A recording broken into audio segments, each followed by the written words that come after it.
Welcome to Vino study circle.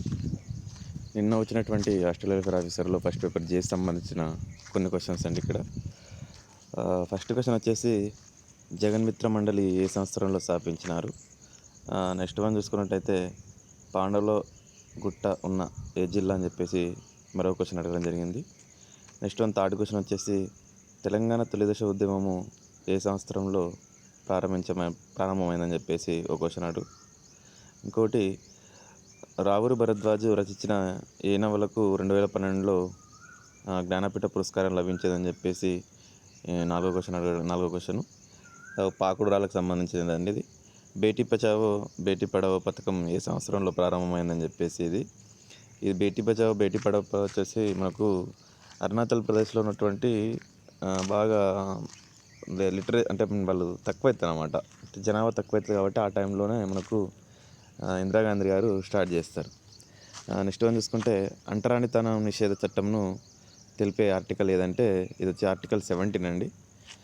Next one చూసుకుంటే సామ్యవాద, లౌకిక, సమగ్రత అనే పదాలు ఏ రాజ్యాంగం సవరణ ద్వారా చేర్చారు అని చెప్పేసి అడుగుతున్నారు. నెక్స్ట్ వన్ చూసుకుంటే విద్యా హక్కు చట్టం ఎప్పుడు ఏర్పడిందని చెప్పేసి RTA 2009 మనకు 2009లో ఏర్పడింది. అమలు 2010 ఏప్రిల్ 1లో అమలు అవుతుంది. నిజాం ముల్క్ స్వతంత్రం ప్రకటించుకొని హైదరాబాద్ రాజ్యాన్ని ఏ సంవత్సరంలో ఏర్పాటు చేశారని చెప్పేసి అడగలేదు. అసఫ్జాయిలు ఉన్నారు కదా, అసఫ్జాయిలో నిజాం పరిపాలనలు మొదట వచ్చినప్పుడు ఏ సంవత్సరం నుంచి స్టార్ట్ అవుతుంది. వీళ్ళు దగ్గర అంటే మనకు ఎన్ని సంవత్సరాలు పరిపాలించినది మనకు 10th క్లాస్ బుక్లో కూడా సరే ఉంటుంది. నెక్స్ట్ వన్ చూసుకుంటే షెడ్యూల్ తెగలు, షెడ్యూల్ క్యాస్ట్ ప్రత్యేకమైన రక్షణలను తెలిపే ఆర్టికల్ ఏదని చెప్పేసి 10వ క్వశ్చన్, లాస్ట్ క్వశ్చన్. ఇంకా మనకు సేమ్ యాజ్ యూజువల్గానే నిన్న కూడా సరే జనాభా మీద క్వశ్చన్స్ అడిగాడంట.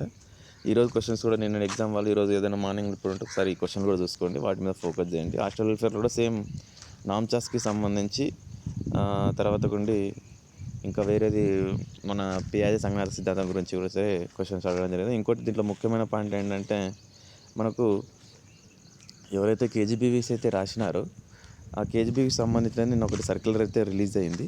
ఆ సర్క్యులర్ సంబంధించి మనకి ఇక్కడ చూడండి 2024-25 దానికి సంబంధించిన దాంట్లో ఏదైతే ఉందో క్వాలిఫైడ్ క్యాండిడేట్స్ అంటే మన పర్మిషన్స్ ఇక్కడ ఉన్నాయి కదా, మనం 24-25లో సంబంధించి అకాడమిక్కి సంబంధించినది ఏదైతే ఉందో మనకు కాంట్రాక్ట్ బేసిక్ కింద మనకు ఒకటి ప్రెస్ నోట్ రిలీజ్ అయింది.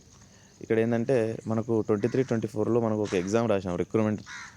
ఆ దాంట్లో ఏదైనా వేకెన్సీ ఉంటే per rooster purely on contract basis with approval respective district collectors అని చెప్పేసి తీసుకోవడం జరిగింది. దీంట్లో మనకు PTs ఉండొచ్చు, PGCRTs ఉండొచ్చు, CRTs ఉండొచ్చు, స్పెషల్ ఆఫీసర్స్ ఉండొచ్చు. దాన్ని బట్టి ఎవరైతే రాసినారో ఖాళీలు ఉంటే దాన్ని బట్టి తీసుకోవడం అని చెప్పేసి చెప్పడం జరిగింది. సో కాబట్టి మీరు మీ ఫోన్ నెంబర్లకు సంబంధించినట్టయితే మీకు దగ్గరైతే ఉంచుకోండి, మీ హాల్ టికెట్లు దగ్గర ఉంచుకోండి, సర్టిఫికేట్ కూడా దగ్గర ఉంచుకోండి. ఏ క్షణమైనా సరే పిలవడానికి ఛాన్సెస్ ఉంటుంది. ఇంకా కొత్త వాళ్ళు వెళ్ళిపోతే కూడా సరే ఉంటుంది. మనకి ఇంకా లాస్ట్ ఇయర్ రాసిన వాళ్ళతో ఇంకా 2 years టైం ఉంది కాబట్టి మనకు మనం పిలవడానికి ఆస్కారం ఉంది కాబట్టి అది కూడా దగ్గర ఉంచుకోండి. సెల్ ఫోన్స్ మీ దగ్గర ఉంచుకొని మీకు డీటెయిల్స్ వచ్చినప్పుడు అక్కడ నుంచి ఆఫీస్ నుంచి వచ్చినప్పుడు వెళ్ళాల్సి వస్తుంది.